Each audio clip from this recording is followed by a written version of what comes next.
അസ്സലാമു അലൈക്കും വറഹ്മത്തുള്ളാഹി വബറകാതുഹു.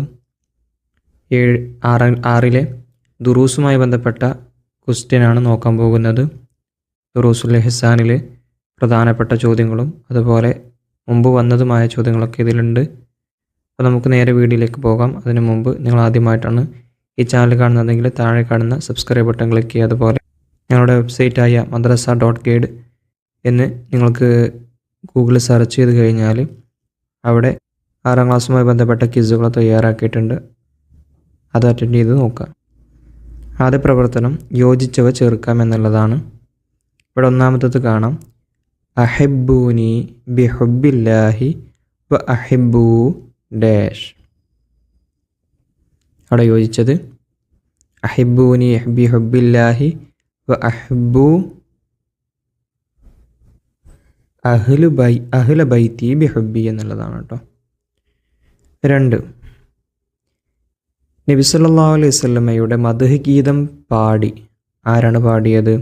താഴെ തന്നെ ഉണ്ട്, കഅബ് റളിയല്ലാഹു അൻഹു ആണ് നബി സല്ലല്ലാഹു അലൈഹി വസല്ലമ തങ്ങളുടെ മദ്ഹ് ഗീതം പാടി ശേഷം അദ്ദേഹത്തിന് ഒരു ഷാൾ കൊടുത്തു നബി തങ്ങൾ.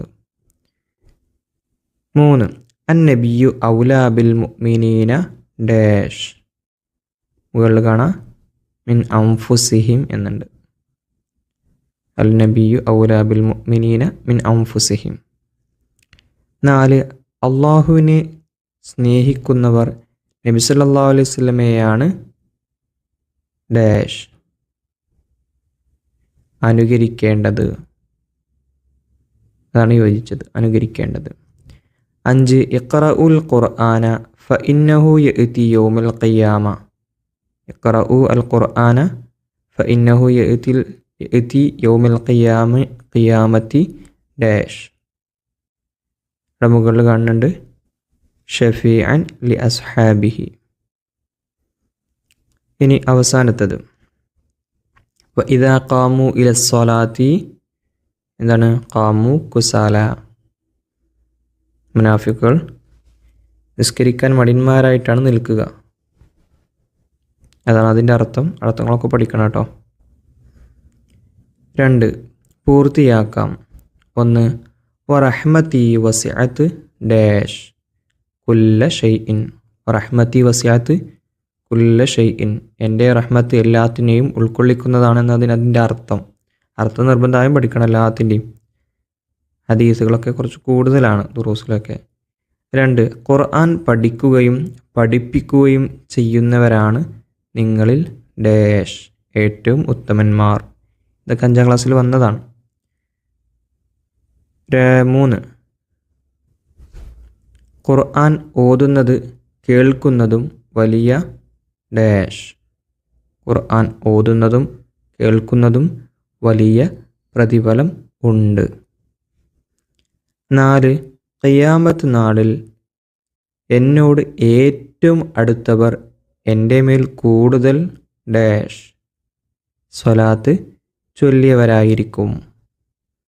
5, അഹ്ലുൽ ബൈത്തിനെ സ്നേഹിക്കൽ കാരണം നമുക്ക് വലിയ സൗഭാഗ്യം ഡാഷ്. നമുക്ക് വലിയ സൗഭാഗ്യം പരലോകത്ത് ലഭ്യമാകും. ഇനി അടുത്ത പ്രവർത്തനം നോക്കാം. ഉത്തരം എഴുതാം എന്നുള്ളതാണ്. ചോദ്യം തന്നിട്ടുണ്ട്, താഴെ തന്നെ ഉത്തരം എഴുതി കൊടുക്കാം. 1, ഇഹ്സാൻ എന്നാൽ എന്ത്? എന്തിനാണ് ഇഹ്സാൻ എന്ന് പറയുക? നീ നിൻ്റെ രക്ഷിതാവിനെ മുന്നിൽ കാണും പോലെ ആരാധന നിർവഹിക്കുക. നീ അവനെ കാണുന്നില്ലെങ്കിലും അവൻ നിന്നെ കാണുന്നുണ്ട്. അതിനാണ് ഇഹ്സാൻ എന്ന് പറയാം. 2, കൂടുതൽ പേരുകൾ ഉണ്ടാവുന്നത് എന്തിനെ സൂചിപ്പിക്കും? ഒരാൾക്ക് കൂടുതൽ പേരുകൾ ഉണ്ടാകുന്നത് എന്തിനാണ് സൂചിപ്പിക്കുന്നത്? അയാളുടെ മഹത്വത്തെയാണ് സൂചിപ്പിക്കുന്നത്. അടുത്ത ചോദ്യം ഇതാണ്, നാം എന്ത് ലക്ഷ്യത്തിൽ ഇബാദത്ത് ചെയ്യണം? നമ്മുടെ ലക്ഷ്യം എന്തായിരിക്കണം?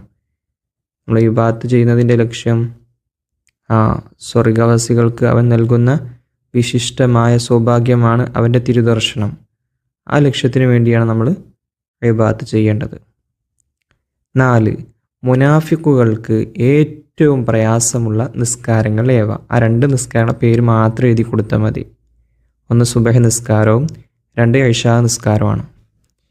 ചോദ്യം 5, എന്തിനാണ് അള്ളാഹു കൈ നീട്ടി കാത്തിരിക്കുന്നത്?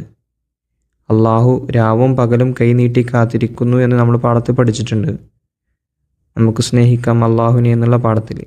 അപ്പോൾ എന്തിനു വേണ്ടിയിട്ടാണ് അള്ളാഹു രാവും പകലും കൈ നീട്ടി കാത്തിരിക്കുന്നത്?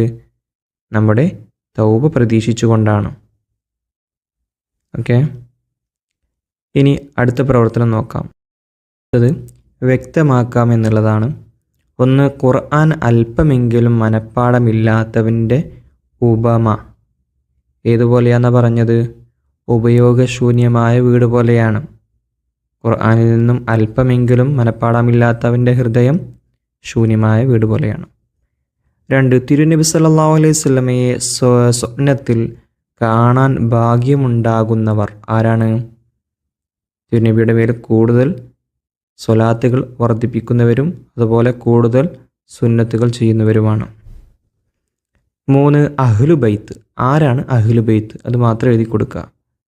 എന്താണ്? നബി സല്ലല്ലാഹു അലൈഹി വസല്ലമ തങ്ങളുടെ ഭാര്യമാർ, സന്താനങ്ങൾ, അവിടുത്തെ മുഅ്മിനുകളായ അടുത്ത കുടുംബങ്ങൾ, അവരാണ് ആര്? അഹ്ലുബൈത്ത് എന്ന് പറയുന്നത്. ഇനി അടുത്തത് 4, തൗഹീദ്. എന്തിനാണ് തൗഹീദ് എന്ന് പറയാ? അള്ളാഹുവിനെ മാത്രം ആരാധ്യനായി വിശ്വസിക്കലാണ് തൗഹീദ്, അല്ലേ? 5, ഷിർക്ക്. അതിൻ്റെ നേരെ വിപരീതമാണ്. അള്ളാഹുവിനെ മാത്രം ആരാധ്യനായി വിശ്വസിക്കുന്നതിനാണ് തൗഹീദ് എന്ന് പറഞ്ഞതുപോലെ അതിൻ്റെ വിപരീതമായിട്ട് ഇബാദത്തിന് മറ്റൊരാളെ പങ്കു ചേർക്കലും അള്ളാഹുവിൻ്റെ അസ്തിത്വത്തെ നിഷേധിക്കലുമാണ് ഷിർക്ക്. ചുരുക്കിയിട്ട് നമുക്ക് വേണമെങ്കിൽ ഇങ്ങനെ എഴുതാം: ഇബാദത്തിന് മറ്റൊരാൾ ഉണ്ടെന്ന വിശ്വാസത്തോടെ വിശ്വസിക്കലാണ്. ഇബാദത്തിന് മറ്റൊരാളുണ്ടെന്ന വിശ്വാസമാണ് ഷിർക്ക്. ഇനി അടുത്തത് പൂരിപ്പിക്കാം എന്നുള്ളതാണ്. ലാ യുഅ്മിനു ഡാഷ് ഹത്ത ഡാഷ് വറസൂലുഹു അഹബ്ബ ഇലൈഹി ഡാഷ് സിവാഹുമാ. ലാ യുഅ്മിനു അഹദുക്കും ഹത്ത യകൂനുല്ലാഹ വറസൂലുഹു അഹബ്ബ ഇലൈഹി മിമ്മ സിവാഹുമാ എന്നതാണ് ഫുള്ളായിട്ടുള്ളത്. അപ്പോൾ എല്ലാവരും മുഴുവനായിട്ടും വീഡിയോ കണ്ടു എന്ന് വിശ്വസിക്കുന്നു. കണ്ടവരൊന്ന് ലൈക്ക്, നിങ്ങൾ കൂട്ടുകാരിലേക്ക് ഈ വീഡിയോ ഒന്ന് ഷെയർ ചെയ്ത് കൊടുക്കാം. അസ്സലാമു അലൈക്കും.